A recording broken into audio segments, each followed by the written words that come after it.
Yeah, I guess we're going 30 seconds. I'll cut off a little bit at the beginning. Okay, let's start now. Okay, so I thought I'd do a thing that's totally different from what I've been doing before and just talk about some books I've been reading. Here's a book, Through the Crack in the Wall.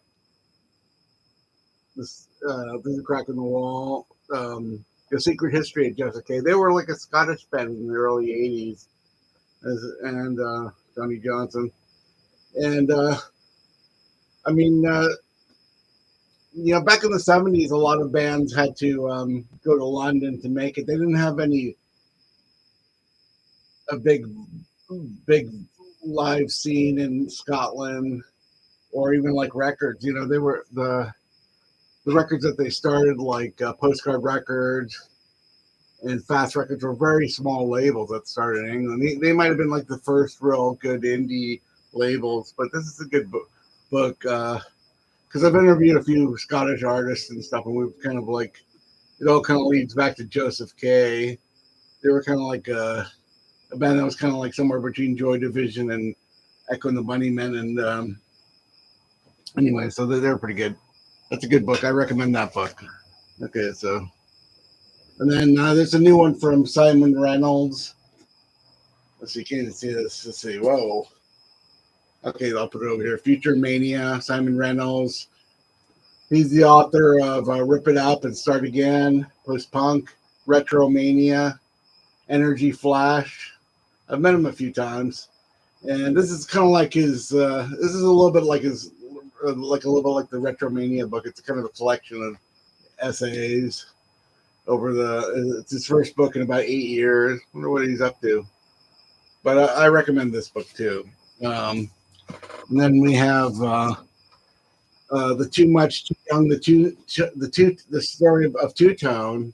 I interviewed Daniel Rachel. You can check out my interview with Daniel Rachel. He's going to be in LA this next week or the 23rd. I might go to that. Go there early. Check it out. Anyway, so yeah, Daniel Rachel, Two Tone. The full story. There's no books about Two Tone. They don't really get their due. The Two Tone scene was way more lively than the punk scene or even the post-punk scene. Two Tone had like a period of 3 years where it was kind of like the main thing. Like and it was the label was a small independent. It was sort of aligned with Priscilla's records. Blondie was on there. And speaking of Blondie, we have the new one from Chris Stein, Under Rock. So this is very new. I just read this one. Chris Stein, it could be read. Before the last couple of years, there was the Debbie Harry memoir, has a lot of great pictures and her life. And then Chris Stein's recounting the same events, maybe. Except Chris Stein, he kind of goes more into, his drug use, being a hippie, having long hair. And, he was from Brooklyn. And, it's pretty interesting. It's a little shorter, not as many pictures, but,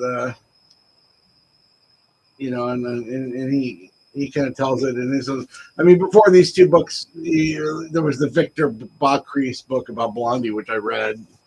And stuff. So, and then here's like the latest book I just finished. I read the original one, Dark Luminosity, Memoirs of a Geezer. I read the original one, Memoirs of Geezer. This one's a little bit longer. Jah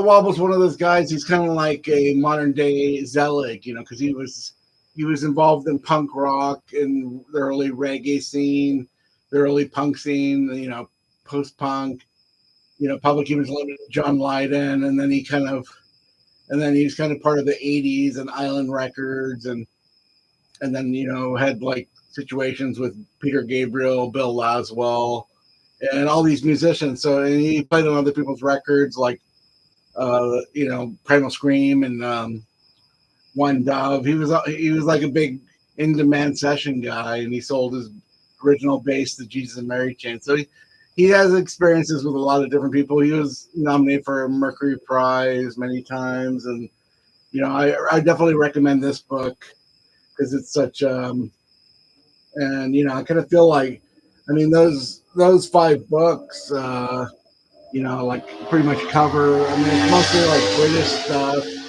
I did read books about. I mean, I also read. I don't have the actual copies because I read them online. Like I have like a PDF of you know, books by the Steve Wynn, the Dream Syndicate, and Orenda Fink, and the MC5. I read a book. I read a book about suicide, Alan Vega, and I recommend those books too. What else did I read? I'm just thinking. There's probably other ones, but there was more Americans for some reason. Besides Chris Stein, I have very few Americans in music. Actual copies, but that's it. You know, like, is there any? I guess there's no questions. So